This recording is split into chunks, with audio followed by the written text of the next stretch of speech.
আসসালামু আলাইকুম রহমতুল্লাহি ওয়া বারাকাতুহু। আলহামদুলিল্লাহি রাব্বিল আলামিন ওয়াসসালাতু ওয়াসসালামু আলা আশরাফিল আমবিয়া ওয়া খাতিমিল মুরসালিন নবিয়িনা মুহাম্মদ আল আমিন ওয়া আলা আলিহি ওয়া সাহবিহি আজমাইন। আম্মা বা'দ, আউযু বিল্লাহি মিনাশ শাইতানির রাজীম। আল্লাযীনা ইম্মাক্কান্নাহুম ফিল আরদ আকামুস সালাহ ওয়া আতাউয যাকাহ ওয়া আনফাকু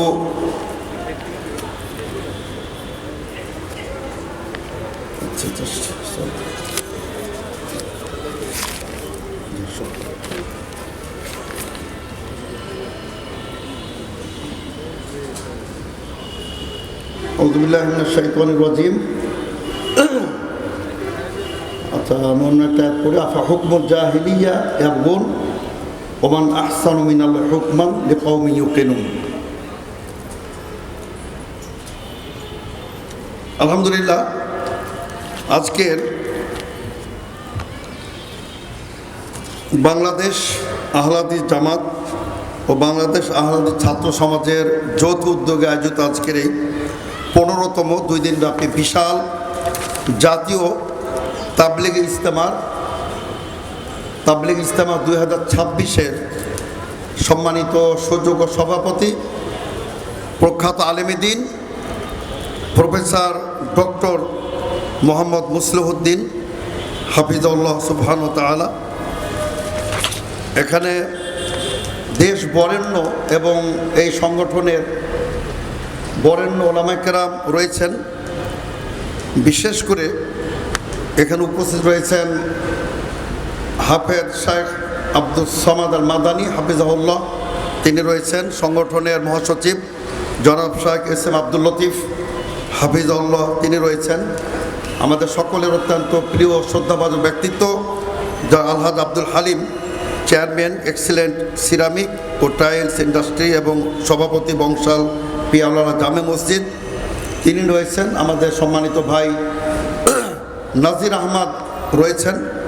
আর বিশেষ করে ওলামা বৃন্দের মধ্যে আজকের অত্যন্ত জনপ্রিয় আপনাদের সকলের প্রখ্যাত বাগ্মী প্রিয় ব্যক্তিত্ব জনাব শেখ ডক্টর মুজাফফর বিন মহসিন, তিনি রয়েছেন। শেখ গোলাম আজম সাহেব রয়েছেন এবং কিছুক্ষণ পূর্বে অত্যন্ত মূল্যবান আমার চাচা হন শেখ আসমত আলী খান, মাশাআল্লাহ খুবই জ্ঞানগর্ভ তিনি আলোচনা পেশ করেছেন। এবং এখানে অনেক ব্যক্তিবর্গ রয়েছেন। জনাব অধ্যাপক মোহাম্মদ তাওহিদ বিন তফাজ্জল হোসেন, তিনি রয়েছেন। আমাদের সুবহান, আমাদের বিশেষ করে ছাত্র সমাজের নেতা জনাব জাকারিয়া প্রমুখ, আমি সবার নাম নিতে পারছি না সময় স্বল্পতার কারণে। আমাদের বিশেষ করে আজকে উপস্থাপক জনাব শেখ আব্দুল মমিন রয়েছেন। আলহামদুলিল্লাহ। তো সম্মানিত সুধীবৃন্দ, আপনারা যেমনটা শুনেছেন আমাকে আজকে আলোচ্য সূচি দেওয়া হয়েছে। বর্তমান প্রেক্ষাপট অবশ্য অত্যন্ত গুরুত্বপূর্ণ বিষয়টি, ইসলামী শাসনতন্ত্রের রূপরেখা। তা আমি যে প্রথমে আয়াতে কারিমাটি পড়েছিলাম, আমাদের আসলে একটা সমস্যা যে আমরা কোরআনের হাফেজ নই, এটা আসলে একটা বড় ধরনের সমস্যা। আবার কোরআনের আয়াত এটা চালিয়ে দেওয়া যায় না, এটা কুফরি হয়ে যাবে আর কি। যদি একজন তথাকথিত 22 হাজারি সে কোরআনের আয়াত চালিয়ে দেয়, এটা দুঃখজনক। আমরা প্রতিবাদ করেছিলাম, উনি ক্ষমা চেয়েছেন, কিন্তু তার অভ্যাস খুব একটা পরিবর্তন হয় নাই। ওই নাকি 22,000 হাদিসের হাফেজ। তো আমি সেদিকে বলতে চাচ্ছি না, আমি বলতে চাচ্ছি যে আল্লাহ তাআলা ইসলামী শাসনতন্ত্রের রূপরেখা তিনি আল কোরআন কারিমে বিভিন্ন জায়গায় উল্লেখ করেছেন। তা আমি একটি জায়গায় উল্লেখ করতে চাচ্ছি। আল্লাহ তাআলা বলেন, আল্লাযীনা ইম্মাক্কান্নাহুম ফিল আরদ আকামুস সালাহ ওয়া আতাউয যাকাহ ওয়া আমারু বিল মা'রুফ ওয়া নাহাউ আনিল মুনকার ওয়ালিল্লাহি আকিবাতুল উমুর। তো সম্মানিত সুধীবৃন্দ, ইসলামী শাসনতন্ত্রের রূপরেখা এটা নিয়ে আলোচনা করার পূর্বে আমাদেরকে জানতে হবে ইসলামী শাসনতন্ত্র কাকে বলে, ইসলামী শাসনতন্ত্রটা কি জিনিস, এটা সংজ্ঞাটা কি।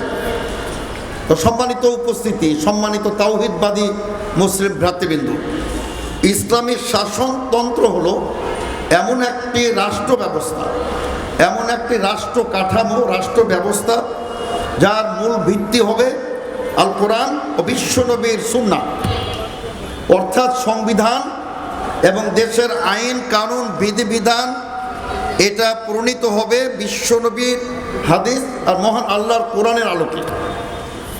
অর্থাৎ এই শাসনতন্ত্রের মূল উৎসই হবে কিতাব ও সুন্নাহ। সম্মানিত শ্রোতাবৃন্দ, আর সবচেয়ে বড় ব্যাপার আলহামদুলিল্লাহ যে ইসলামী শাসনতন্ত্রের উৎস নামী বিংশ শতাব্দীর অপ্রতিদ্বন্দ্বী মুজাদ্দিদ আল্লামা আব্দুল্লাহ কাফের কুরাইশি রাহিমাহুল্লাহ একটা অত্যন্ত মূল্যবান তিনি একটি কিতাব রচনা করে গেছেন, বই লিপিবদ্ধ করে গেছেন, ইসলামী শাসনতন্ত্রের উৎস। তবে আমি এখানে অবশ্যই প্রসঙ্গত বলতে চাই যে আল্লামা আব্দুল্লাহ কাফের কুরাইশির পরবর্তী প্রজন্মে তারপরে যিনি সবচেয়ে আপোষহীন সংগ্রাম করে চলেছেন ইসলামী শাসনতন্ত্রের ব্যাপারে এবং বিশেষ করে ইসলামাইজেশন অফ ডেমোক্রেসির পথে, ইসলামাইজেশন অফ পলিটিক্সের পথে এবং বাংলাদেশে একটি ইসলামী সমাজ ব্যবস্থা তাওহীদ ভিত্তিক এবং ইসলামী শাসনতন্ত্রের আলোকে যিনি সবচেয়ে অসামান্য অবদান রেখে চলেছেন, সংগ্রাম করে চলেছেন, তিনি নিঃসন্দেহে প্রফেসর ডক্টর শাইখ মুসলিহুদ্দিন হাফিজাহুল্লাহ। তো সম্মানিত সুধীবৃন্দু, একটা সুযোগ ছিল, আমি কিন্তু গত সপ্তাহে আমাদের এই সংগঠনের মহাসচিব জনাব শাইখ এসএম আব্দুল লতিফ ভাইয়ের গ্রামে আমি একটা প্রোগ্রামে গিয়েছিলাম। ওখানে আমি একটু কথা বলেছিলাম যে তিনি জাতীয় ইনসাফ পার্টির মহাসচিব আর প্রফেসর ডক্টর মুসলিহুদ্দিন জাতীয় ইনসাফ পার্টির প্রতিষ্ঠাতা চেয়ারম্যান বা অনেকে আছেন।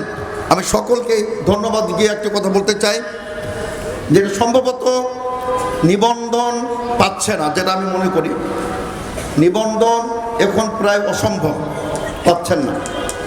তো এটার আমি কিন্তু তাদের উপর অবশ্যই আমি দায়ভার আমি চাপাচ্ছি, তাদের এটা ব্যর্থতা। তারই সাথে আমি গোটা জাতিকেও আমি কাঠগড়ায় দাঁড় করাতে চাই। যেমন একটা সুযোগ ছিল বাংলাদেশের বুকে যেখানে শিরক মাজার পূজার গণতন্ত্রের কুফরি মতবাদ, সেখানে আমরা যদি একটা বীজ বপন করতে পারতাম, আমরা যদি একটা ইসলামী শাসনতন্ত্রের একটা বীজ বপন করতে পারতাম, আজ না হোক আগামী 2 দশক পরে, আগামী 1 দশক পরে, 1 যুগ পরেও যদি ইনশাল্লাহ আল্লাহর কোনো বান্দা এটার হাল ধরে আবার বাংলাদেশে একটি সঠিক ইসলামী শাসনতন্ত্র রূপরেখা দিয়ে সেটা যদি প্রতিষ্ঠিত করতে পারেন, যেটার স্বপ্ন দেখেছিলেন আল্লামা আব্দুল্লাহ কাফের কুরাইশি রাহিমাহুল্লাহ, যে তিনি বাংলাদেশকে বাংলাদেশের জাতির জন্য তিনি একটা শাসনতন্ত্রের ইসলামী শাসনতন্ত্রের উৎস নামে তিনি মূল্যবান মহামূল্যবান তিনি একটা বই লিখে গেছেন। বইটা অ্যাকচুয়ালি আমি এখনো হাতে পাই না, যদি কারো কাছে থাকে, যেহেতু ডক্টর সাহেব মুসলিহুদ্দিন সাহেব এটা নিয়ে যথেষ্ট গবেষণা করেন, তা আমি তার কাছে পেলে আমরা নিব ইনশাল্লাহ। আমরা বইটির মুদ্রণের জমে তাহলের পক্ষ থেকে আমরা বইটির পুনর্মুদ্রণের ব্যবস্থা করবো ইনশাল্লাহ। তো সম্মানিত সুধীবৃন্দু, তিনি এই যে একটি চমৎকার বই লিখলেন, তিনি আসলে নিজেও ছিলেন একজন বিশ্ববিখ্যাত প্রখ্যাত খ্যাতনামা আলেমে দ্বীন। তিনি ছিলেন সফল রাজনীতিবিদ। তিনি রাজনীতির আপনার একটা গাইডলাইন, একটা ম্যাপ তিনি জাতির জন্য তিনি প্রণয়ন করতে সক্ষম হয়েছিলেন। তিনি ইসলামী রাজনীতি নিয়ে তিনি গভীর চিন্তা করতেন। বাংলাদেশ জমিদার দেশের গঠনতন্ত্রে ইসলামী রাজনীতির কথা উল্লেখ ছিল সম্মানিত সুধীবৃন্দু। কাজে তিনি ইসলামী শাসনতন্ত্রের উৎস পূরণ করেছিলেন।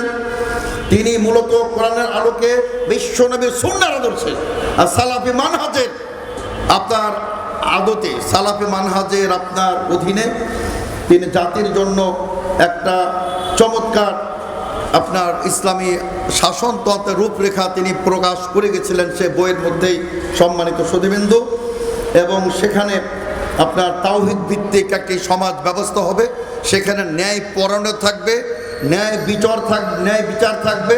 বাংলাদেশের সামাজিক, রাজনৈতিক, অর্থনৈতিক প্রতিটা ক্ষেত্রে ইসলামী শাসনতন্ত্রের রূপরেখায় পরিচালিত হবে সম্মানিত সুধীবৃন্দু।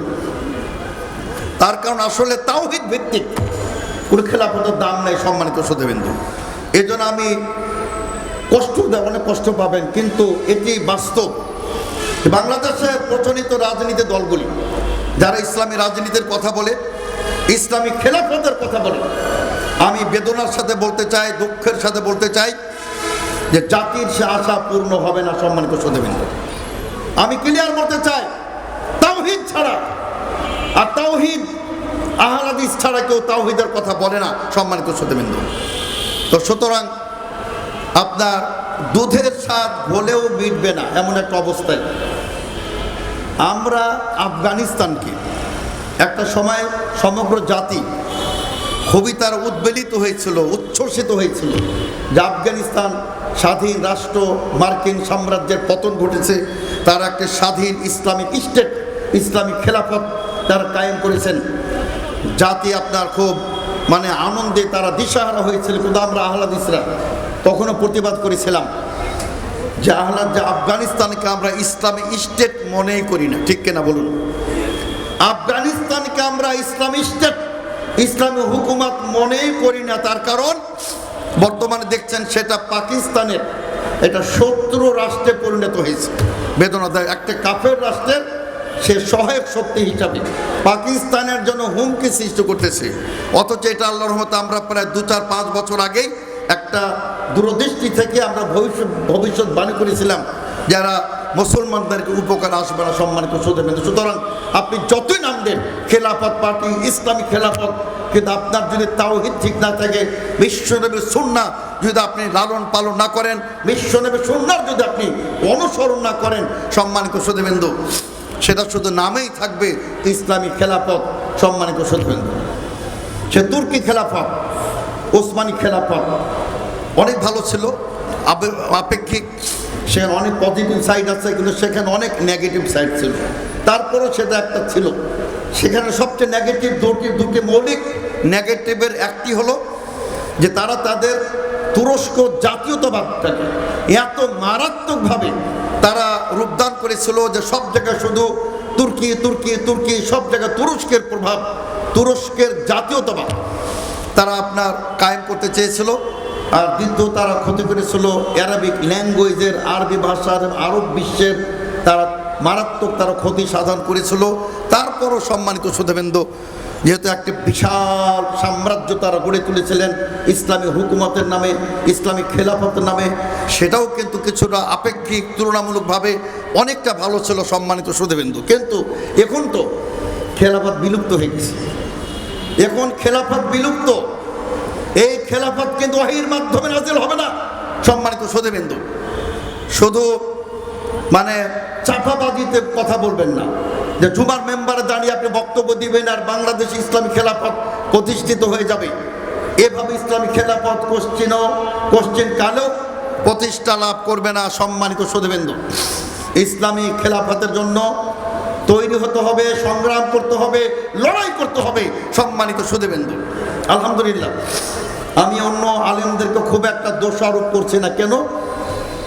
আজ থেকে দেখুন 20 বছর আগে আমরা যে একটা ইসলামী খেলাফত কায়েম করব, একটা ইসলামী শাসনতন্ত্রের নামে একটি গণতন্ত্রের সিঁড়ি বয়ে আমরা যে ওই পর্যন্ত যাব সেটা আমরা আশা করি নাই। তার কারণ আজ থেকে 20 বছর আগে, 30 বছর আগে আমাদের অবস্থা অত্যন্ত শোচনীয় ছিল, করুণ ছিল। সম্মানিত শ্রোতাবৃন্দ, আমাদেরকে কেউ চিনতো না, জানতো না। এখন আল্লাহর রহমতে টেকনাফ থেকে তেঁতুলিয়া সমগ্র বাংলাদেশের বুকে আজকে বাংলাদেশের ভৌগোলিক সীমারেখা অতিক্রম করে সমগ্র বিশ্বে আজকে আহলে হাদিস, আজকে সালাফি একটা সম্মানিত একটা ইসলামী দল, সম্মানিত একটি ইসলামী ফেরকা, সম্মানিত একটি জনগোষ্ঠী যাদেরকে সবাই অত্যন্ত সমীহ করে, বাংলাদেশে অত্যন্ত একটি পাওয়ারফুল জাতিতে গোষ্ঠীতে পরিণত হয়েছে আহলে হাদিস সমাজ, আহলে হাদিস সম্প্রদায়। সম্মানিত শ্রোতাবৃন্দ, কাজে আমরা আশাবাদী ইনশাআল্লাহ একদিন, সেদিন বেশি দূরে নয়, যেদিন আহলে হাদিসরা এই বাংলাদেশে রাজনীতিতে বিশাল সক্রিয় ভূমিকা রাখবে ইনশাআল্লাহ। সম্মানিত শ্রোতাবৃন্দ, তা আমি একটা কথা বলতে চাই সম্মানিত শ্রোতাবৃন্দ, যে আপনার আল্লাহ রাব্বুল আলামিন তিনি আল কোরআনের বহু জায়গায় তিনি আপনার শাসন ব্যবস্থার কথা বলেছেন, খেলাফতের কথা বলেছেন, কর্তৃত্ব ক্ষমতা পাওয়ার কথা বলেছেন। আল্লাহ তাআলা বলেন ফাকাদ আতাইনা আলা ইব্রাহিমাল কিতাব ওয়াল হিকমা ওয়া আতাইনাহুম মুলকান আযীমা। আল্লাহ বলছেন সূরাতুন নিসার 54তম আয়াতে যে আমি ইব্রাহিম এর বংশধরকে দিয়েছিলাম কিতাব, তাওরাত, ইনজিল, জাবুর, সুহুফ, এই সমস্ত কিতাব আদি আমি দিয়েছিলাম এবং তাদেরকে হিকমত দিয়েছিলাম। হিকমতের অর্থ বিজ্ঞান অথবা সুন্নাহ, তাদের আম্বিয়া কেরামদের সুন্নাহ দান করেছিলাম। এবং আল্লাহ তাআলা বলেন ওয়া আতাইনাহুম মুলকান আযীমা, তাদেরকে আমি দিয়েছিলাম বিশাল সাম্রাজ্য, বিশাল ক্ষমতা দিয়েছিলাম, বিশাল রাজত্ব দিয়েছিলাম, বিশাল স্টেট, তাদের রাষ্ট্র দিয়েছিলাম। এটা আল্লাহ তাআলা দান করেছিলেন, নবীদেরকে দান করেছিলেন। দাউদ আলাইহিস সালাম, আল্লাহ তাআলা কি বলেন ওয়াকাতালা দাউদু জালুতা ওয়া আতাহুল্লাহুল মুলকা। আল্লাহ তাআলা বলছেন দাউদ আলাইহিস সালাম জালুতকে কতল করলেন এবং আল্লাহ রাব্বুল আলামিন দাউদকে বিশাল তিনি ক্ষমতা দান করলেন, সাম্রাজ্য দান করলেন। সুলাইমান আলাইহিস সালাম সম্মানিত সুধীবৃন্দ, সমগ্র বিশ্বের তিনি বাদশা ছিলেন। সম্মানিত সুধীবৃন্দ, শুধু তিনি মানুষের বাদশা ছিলেন না, তিনি ছিলেন জিনের বাদশা, তিনি ছিলেন পক্ষীকুলের বাদশা, তিনি ছিলেন কুল মাখলুকাতের পরে পৃথিবীতে যত আছে সবার বাদশা। তিনি ছিলেন বায়ু বাতাসেরও তার অধীনে ছিল, নিয়ন্ত্রণ করে দেওয়া হয়েছিল। সম্মানিত সুধীবৃন্দ, আর যুলকারনাইন পশ্চিম থেকে পূর্ব, পূর্ব থেকে আপনার পশ্চিম, উত্তর থেকে দক্ষিণ, সারা পৃথিবীর একক বাদশা ছিলেন যুলকারনাইন। আল্লাহ রাব্বুল আলামিন এগুলো দান করেছিলেন। দেখুন এই ক্ষমতা, এটা কিন্তু আপনার আল্লাহ যদি দান করেন, যদি আপনি এটাকে গ্রহণ করতে পারেন, এটা কিন্তু অনেক, এটা পজিটিভ, অনেক প্রশংসনীয়। সম্মানিত সুধীবৃন্দ, আল্লাহ তাআলা কি বলেন ওয়াকাযালিকা মাক্কান্না লিইউসুফা ফিল আরদি, আমি ইউসুফকে জমিনে মিশরে ক্ষমতা দিয়েছিলাম, কর্তৃত্ব দিয়েছিলাম। তো সম্মানিত সুধীবৃন্দ, আপনি শুধু গোলাম হয়ে থাকবেন, আপনি শুধু প্রজা হয়ে থাকবেন, আপনি ওই কেরানিগিরি করবেন, আর আপনি মনে করেন আপনি ঝাড়ু দিবেন, সুইপার হবেন। স্যার সৈয়দ আহমদ বলেছিলেন, যদিও আমি সেদিকে যাচ্ছি না, তার কিছু ত্রুটি ছিল, কিন্তু মুসলিম জাতির জন্য, ইন্ডিয়ান মুসলিমদের জন্য তার যে অবদান, সম্মানিত সুধীবৃন্দ, তিনি তাদেরকে ব্যারিস্টার করেছিলেন, ডক্টরেট করেছিলেন, ইউনিভার্সিটিতে চাকরি দিয়েছিলেন, মিনিস্টার করেছিলেন, মর্যাদা দান করেছিলেন। স্যার সৈয়দ আহমদ খানের আপনার আলিগড় মুভমেন্টের কারণেই, আলিগড় তাহরিকে, আলিগড়ের কারণেই সম্মানিত সুধীবৃন্দ মুসলিম বিশ্ব ঘুরে দাঁড়িয়েছিল। সম্মানিত সুধীবৃন্দ, আজও আমরা যদি খালি কেরানি বের করি, আর আপনার একটা মসজিদ নির্মাণ করব, আর আমাদের মাঝহাবি ভাইরা, ধর্মান্ধ ভাইরা, কবর পূজকরা, ওরসপন্থীরা আমাদের মসজিদ ভেঙে দিবে, আর আমরা প্রশাসন দৌড়াদৌড়ি করবো। এই জন্য কিন্তু আহলে হাদিসরা আসে নাই। সম্মানিত সুধীবৃন্দ, আহলে হাদিস এসেছে জমিনে তারা ইসলামিক খেলাফত কায়েম করার জন্য। সম্মানিত সুধীবৃন্দ, কিন্তু আপনি অবশ্যই মনে রাখবেন খেলাফত একদিনে কায়েম হবে না। সম্মানিত সুধীবৃন্দ, খেলাফত ওয়াহির মাধ্যমে নাজিল হবে না। সম্মানিত সুধীবৃন্দ, খেলাফত প্রতিষ্ঠা করতে হলে এক সাগর রক্তের বিনিময়ে খেলাফত প্রতিষ্ঠা করতে হবে জিহাদের মাধ্যমে, এবং বাংলাদেশের জনগণকে তাদেরকে আকীদার দিকে, আকীদা বিশুদ্ধ করে বিশ্বনবী সহিহ সুন্নাহর আলোকে তাদেরকে আপনার খেলাফতের গুরুত্বটা বুঝাইতে হবে। সম্মানিত সুধীবৃন্দ, দেখুন আমি একটা কথা বলতে চাই, আল্লামা আব্দুল আজিজ বিন আব্দুল বাজ রাহিমাহুল্লাহ, আল্লামা শাহ মোহাম্মদ সরসাইমি রাহিমাহুল্লাহ, তারা প্রত্যেকে বলেছিলেন যে গণতন্ত্র এটা অবশ্যই কুফরি আকীদা, কিন্তু গণতান্ত্রিক সিস্টেমে, গণতান্ত্রিক প্রক্রিয়ায় তারা বলেছেন নির্বাচনে অংশগ্রহণ করা বৈধ, জায়েজ, উত্তম, তারা বলেছেন। সম্মানিত সুধীবৃন্দ, সুতরাং আমাদেরকে আপনার অত্যন্ত সূক্ষ্মভাবে, আমাদের গভীরভাবে আমাদের চিন্তা ভাবনা করতে হবে। সম্মানিত সুধীবৃন্দ, যে আমরা শুধু মানে পিছনেই থাকবো, মিছিল দেবো, মিছিল অংশগ্রহণ করবো, অন্যরা সব কিছুই তারা ক্ষমতা দখল করবে, আর আমরা চেয়ে চেয়ে দেখবো, এমনটা হতে পারে না। সমাজ সুধীবৃন্দ, আমাদের একটা রূপরেখা দাঁড় করাতে হবে। আমি সংক্ষিপ্তভাবে, আমি মোটামুটিভাবে 12টি রূপরেখা, সম্মানিত সুধীবৃন্দ, ইসলামী খেলাফতের অথবা আপনার ইসলামী শাসনতন্ত্রের 12টি রূপরেখা আমি প্রণয়ন করেছি, লিখেছি কোরআন সুন্নাহর আলোকে। আমি সংক্ষিপ্তভাবে আপনাদের তুলে ধরতে চাই। 1 নম্বর হচ্ছে আল্লাহর সমগ্র পৃথিবীতে, বিশেষ করে বাংলাদেশের ভূখণ্ডে টেকনাফ থেকে তেঁতুলিয়া মহান আল্লাহর সার্বভৌমত্বকে স্বীকৃতি দিতে হবে, প্রতিষ্ঠিত করতে হবে। সম্মানিত সুধীবৃন্দ, আল্লাহ তাআলা সূরা তাহা 6 নম্বরে তিনি বলেন, লাহু মা ফিস সামাওয়াতি ওয়া মা ফিল আরদি ওয়া মা বাইনাহুমা ওয়া মা তাহতাস সারা। আল্লাহ বলছেন তারই জন্য এই আকাশমণ্ডলীতে, পৃথিবীতে, উভয়ের মাঝে আর মাটির নিচে, আকাশে, তলানিতে, আপনার এই পাতালে যা কিছু আছে সব কিছুর মালিকানা হলো আল্লাহ রাব্বুল আলামিনের। সম্মানিত সহোদরবৃন্দ, সুতরাং সার্বভৌমত্ব একমাত্র আল্লাহর হতে হবে। সম্মানিত সহোদরবৃন্দ, দেখুন এখানে আল্লাহ রাব্বুল আলামিন সূরা তাহার 6 নম্বর আয়াতে যে একটা সায়েন্টিফিক একটা তথ্য দিয়েছেন। সম্মানিত সহোদরবৃন্দ, ওয়া মা তাহতাস সারা, মাটির নিচে যে সম্পদ, আজকে মাটির নিচে সম্মানিত সহোদরবৃন্দ কত মূল্যবান প্রাকৃতিক গ্যাস আছে, মাটির নিচে কয়লা আছে, তেল আছে, চুনা পাথর আছে, ইউরেনিয়াম আছে, পটাশিয়াম আছে, তারপর আপনার তামা আছে, স্বর্ণর খনি আছে। এই তথ্যগুলো আল্লাহ রাব্বুল আলামিন আজ থেকে 1400 বছর আগে আদম সন্তানকে, মানব গোষ্ঠীকে সর্বপ্রথম সবার আগে আল্লাহ তাআলা কোরআন এই তথ্য প্রদান করেছেন। সম্মানিত সহোদরবৃন্দ, মানুষ আগে কল্পনা করতে পারে নাই যে মাটির নিচে পেট্রোল পাওয়া যাবে, গ্যাস পাওয়া যাবে, তামা পাওয়া যাবে, ইউরেনিয়াম পাওয়া যাবে, এ সমস্ত তথ্য পাওয়া যাবে কোরআন দিয়েছে। সম্মানিত সহোদরবৃন্দ, সুতরাং কোরআন যে বিধান দিবে এই বিধানটা হবে অত্যন্ত কার্যকর। সম্মানিত সহোদরবৃন্দ, তো সম্মানিত সহোদরবৃন্দ, 2 নাম্বার আমি যেটা রূপরেখা দিয়েছি আপনাদের সামনে, ইসলামী শাসনতন্ত্রের রূপরেখা, সেটা হলো যে আল্লাহর জমিনে বিধান হবে একমাত্র আল্লাহ। ইনিল হুকমু ইল্লা লিল্লাহ, আল্লাহ তাআলা বলেছেন আল্লাহ ছাড়া, আল্লাহুল খালকু ওয়াল আমরু, আল্লাহ তাআলা সৃষ্টিকর্তা আর তিনি আদেশদাতা। সম্মানিত সহোদরবৃন্দ, আল্লাহ তাআলা কোরআনে বলেন আফা হুকমুল জাহিলিয়াতি ইয়াবগুন, এরা কি জাহিলি শাসন ব্যবস্থা চায়? অথচ আল্লাহ রাব্বুল আলামিন ওমান আহসানু মিনাল হুকমান, আল্লাহর চাইতে কি আর বেশি শাসন ব্যবস্থা ভালো দিতে পারে? সম্মানিত সহোদরবৃন্দ, 3 নাম্বার আমি সংক্ষেপে বলতে চাই, 3 নাম্বার সূরা ভিত্তিক। সম্মানিত সহোদরবৃন্দ, সূরা ভিত্তিক পার্লামেন্ট, সংসদ, এগুলো সূরা অসুবিধা নাই, কিন্তু ওই সূরার সদস্য কারা হবে? সম্মানিত সহোদরবৃন্দ, ওই পাটপার আর আপনার ওই জুয়ারি আর মদ্যপ, ঘুষখোর, দুর্নীতিবাদ, এরা কি পার্লামেন্টের সদস্য হবে? ওখানে ভালো নেককার, মুত্তাকওয়াবান, মুত্তাকি লোকদের প্রেরণ করতে হবে। সম্মানিত সহোদরবৃন্দ, তারপরে 4 নাম্বার হচ্ছে ইসলামী শাসনতন্ত্রের রূপরেখা হলো যে ন্যায়পরায়ণতা। সম্মানিত সহোদরবৃন্দ, ন্যায়পরায়ণতা, ইমামুন আদিলুন। বিশ্বনবী বলেন যে আল্লাহ তাআলা আরশের কঠিন সেই ছায়াতলে, হাসরের ময়দানে তিনি 7 শ্রেণীর লোককে আল্লাহ রাব্বুল আলামিন আরশের কঠিন তলে, তার আরশের ছায়াতলে স্থান প্রদান করবেন। তার এক প্রধান ব্যক্তি ইমামুন আদিলুন, ন্যায়পরায়ণ বাদশাহ। সুতরাং ন্যায়পরায়ণতার কোনো বিকল্প নাই। সম্মানিত সহোদরবৃন্দ, আপনারা জানেন যে একজন কুরাইশ বংশের সম্মানিত মহিলা চুরি করেছিলেন। বিশ্বনবী যখন অর্ডার করে দিলেন ওই মহিলার হাত কাটতে হবে, মহিলার নাম হচ্ছিল ফাতেমা, তারা একটু বিচলিত হলেন যে কুরাইশ বংশের সম্ভ্রান্ত মহিলা যদি হাত কর্তন করা হয়, কুরাইশ ইজ্জত থাকে না।